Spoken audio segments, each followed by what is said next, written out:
ಪ್ರತಿಯೊಂದು ಆಚರಣೆ ಹಿಂದೆಯೂ ಕಣ್ಣಿಗೆ ಕಾಣದಷ್ಟು ತಯಾರಿ ಇರುತ್ತೆ.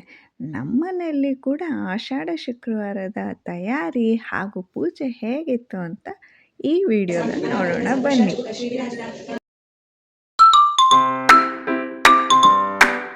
ಆಷಾಢ ಶುಕ್ರವಾರ ಈ ಒಂದಿನದ ತಯಾರಿ ನಮ್ಮ ಮನೇಲಿ ಹಿಂದಿನಿಂದಲೇ ಆರಂಭ ಆಗುತ್ತೆ. ಹೂಗಳು ತರೋದು, ಮಾಲೆ ಕಟ್ಟೋದು, ಪೂಜೆ ಬೇಕಾದ ಸಾಮಗ್ರಿಗಳನ್ನ ಸಿದ್ಧಪಡಿಸ್ಕೊಳ್ಳೋದು, ಪ್ರತಿಯೊಂದು ಕೆಲಸದಲ್ಲೂ ಒಂದು ವಿಶೇಷ ಸಂತೋಷ ಇರುತ್ತೆ. ಹಾಗೆ ನಾನು ಆಷಾಢ ಶುಕ್ರವಾರ ನಿಂಬೆಹಣ್ಣಿನ ಆರತಿ ಹಚ್ಚೋದ್ರಿಂದ ಅದನ್ನು ಕೂಡ ನಾನು ಇಲ್ಲಿ ಎಲ್ಲ ಜೋಡಿಸ್ಕೊಳ್ತಾ ಇದ್ದೀನಿ. ಸೊ ನಾನಿಲ್ಲಿ ನಮ್ಮ ಗ್ರಾಮ ದೇವತೆಯಾದಂಥ ಪಟಾಲಮ್ಮ ದೇವಿ ದೇವಸ್ಥಾನದಲ್ಲಿ 4 ವಾರ ನಿಂಬೆಹಣ್ಣಿನ ಆರತಿ ಮಾಡ್ತೀನಿ.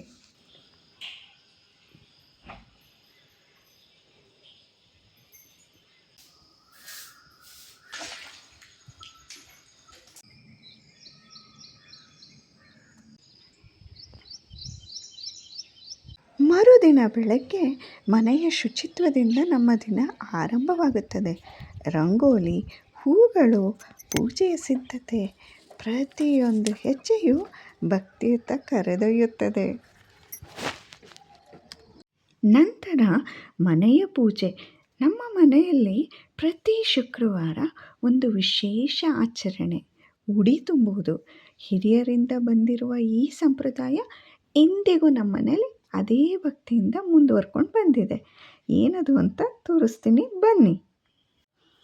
ಎಲ್ಲ ಪೂಜೆಗೂ ನಾನಿಲ್ಲಿ ಈ ರೀತಿ ನೀವು ಹೇಗೆ ಮಾಡ್ತಿರೋ ನಿಮ್ಮಗಳ ಮನೇಲಿ ಹಾಗೆ ನಾನು ಕೂಡ ತಯಾರಿ ಮಾಡ್ಕೊಳ್ತಾ ಇದ್ದೀನಿ.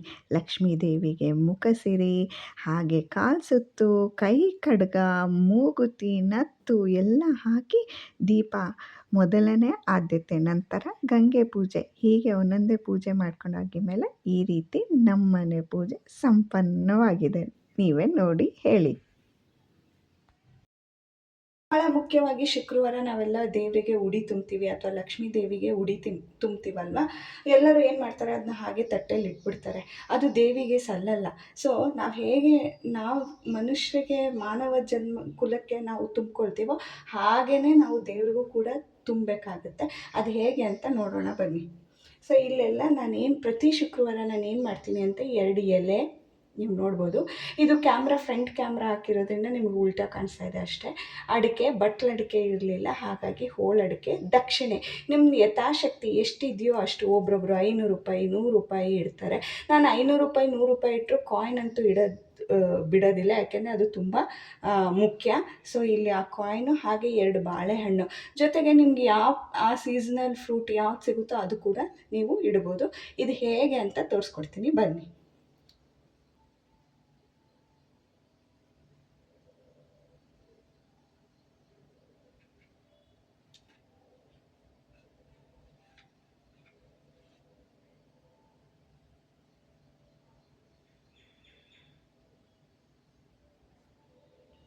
ನಾನು ಒಬ್ಬಳೇ ಇರೋದ್ರಿಂದ ಕ್ಯಾಮ್ರಾನ ಮ್ಯಾನೇಜ್ ಮಾಡ್ತಾಯಿದ್ದೀನಿ. ನೋಡಿ, ಈ ರೀತಿಯಾಗಿ ಉಡಿ ತುಂಬಿ ನೈವೇದ್ಯ ಮಾಡಿ ಪೂಜೆನ ಸಂಪನ್ನಗೊಳಿಸಿದ್ದೀನಿ. ಈ ರೀತಿ ಮನೆಯಲ್ಲೆಲ್ಲ ಪೂಜೆ ಮುಗಿಸಿದ ನಂತರ ಇಲ್ಲಿ ಶುಕ್ರವಾರ ಆಗಿರೋದ್ರಿಂದ ಬಾಗಿಲಲ್ಲಿ ಲಕ್ಷ್ಮೀ ಪಾದನ ಬಿಡಿಸ್ತೀನಿ. ನಾನು ಕೂಡ ರೆಡಿ ಆದೆ. ಹೀಗೆ ಸಕಲ ಸಿದ್ಧತೆಗಳ ನಂತರ ನಮ್ಮ ಹೆಜ್ಜೆ ನಡೆದಿದೆ ಪಟಾಲಮ್ಮ ದೇವಿ ದೇವಸ್ಥಾನದ ಕಡೆಗೆ. ಭಕ್ತಿಯೊಂದಿಗೆ ಲಲಿತ ಸಹಸ್ರನಾಮ ಪಾರಾಯಣ, ನಿಂಬೆಹಣ್ಣಿನ ದೀಪದ ಆರತಿ, ಮಂಗಳಾರತಿ ಇವೆಲ್ಲವೂ ಮನಸ್ಸಿಗೆ ಅಪಾರವಾದ ಶಾಂತಿಯನ್ನು ಕೊಡ್ತು. ಸೊ ನಾವಿಲ್ಲೆಲ್ಲರೂ ಫಸ್ಟ್ ಏನು ಮಾಡ್ಕೊಂಡ್ವಿ, ನಿಂಬೆಹಣ್ಣಿನ ಆರತಿನ ಎಲ್ಲ ರೆಡಿ ಮಾಡ್ಕೊಂಡ್ವಿ. ನೀವು ನೋಡ್ಬೋದು ನಮ್ಮ ಜೊತೆ ನನ್ನ ಸ್ನೇಹಿತರಾದಂಥ ಶ್ರೀಮತಿ ರಶ್ಮಿ ಹಾಗೂ ಶೋಭಕ್ಕ ಅವರಿದ್ದಾರೆ. ಅವರು ಕೂಡ ಗೆಳತಿ ಯೂಟ್ಯೂಬ್ ಚಾನಲ್ ನಡೆಸ್ತಾ ಇರೋರು. ನಿಂಬೆಹಣ್ಣಿನ ಆರತಿ ಬೆಳಗಿದ ನಂತರ ದೇವರ ಸನ್ನಿಧಿಯಲ್ಲಿ ನಾವು ಲಲಿತ ಸಹಸ್ರನಾಮ ಪಾರಾಯಣನ ಮಾಡಿದ್ವಿ. ಮಾಹೇಶ್ವರಿ ಮಹಾದೇವಿ ಮಹಾಲಕ್ಷ್ಮಿ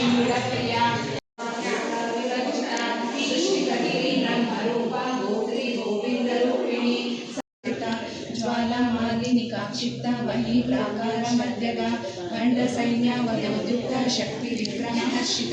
ಪಾರಾಯಣ ನಂತರ ಅಲ್ಲಿ ಎಷ್ಟೊಂದು ಜನ ಮುತ್ತೈದೆಯರು ಕುಂಕುಮ ಅರಿಶಿನ ಉಡಿ ಎಲ್ಲ ಕೊಡ್ತಾಯಿದ್ರು. ನಾವು ಕೂಡ ಅವರಿಗೆ ವಾಪಸ್ ಅರಿಶಿನ ಕುಂಕುಮ ಕೊಟ್ವಿ. ಇದೇ ನೋಡಿ ಇಲ್ಲಿ ದೀಪ ಬೆಳಗ್ದವರೆಲ್ಲ ತಂದಿಡ್ತಾರೆ. ಹಾಗೆ ನಮ್ಮ ದೇವಸ್ಥಾನ ಎಷ್ಟು ಚೆನ್ನಾಗಿದೆ ನೋಡಿ, ಕೆತ್ತನೆಗಳು. ಹಾಗೆ ಒಂದು ಸುತ್ತು ಆಹಾ, ಆ ಸೌಂದರ್ಯ ಪ್ರಕೃತಿಯಲ್ಲಿ ಮಿಂದ ಹಾಗೆ ಇದೆ. ನಂತರ ನಾನು ಅಲ್ಲಿ ಹಚ್ಚಿಟ್ಟಿದ್ದು ನನ್ನ ದೀಪದ ತಟ್ಟೆನ ದೀಪಗಳನ್ನ ಅಲ್ಲೇ ಇಟ್ಬಿಟ್ಟು ವಾಪಸ್ ತಟ್ಟೆ ತೊಗೊಂಬಂದೆ. ಹಾಗೆ ಇದು ಪಾದಗಟ್ಟೆ, ನಾನು ಯಾವಾಗಲೂ ಮರಿದಿರ ಇಲ್ಲಿ ಕೈ ಮುಗಿತೀನಿ. ಈ ಆಷಾಢ ಶುಕ್ರವಾರ ಭಕ್ತಿ, ಸಂಪ್ರದಾಯ ಮತ್ತು ಸಂತೋಷದ ಸುಂದರ ನೆನಪಾಗಿ ಉಳಿಯುತ್ತೆ. ನಿಮ್ಮನೇಲೂ ಈ ದಿನವನ್ನು ಹೇಗೆ ಆಚರಿಸ್ತೀರಾ? ತಪ್ಪದೆ ನನಗೆ ಕಮೆಂಟ್ ಮೂಲಕ ತಿಳಿಸಿ. ಮುಂದಿನ ವಿಡಿಯೋದೊಂದಿಗೆ ಬರ್ತೀನಿ. ಧನ್ಯವಾದಗಳು.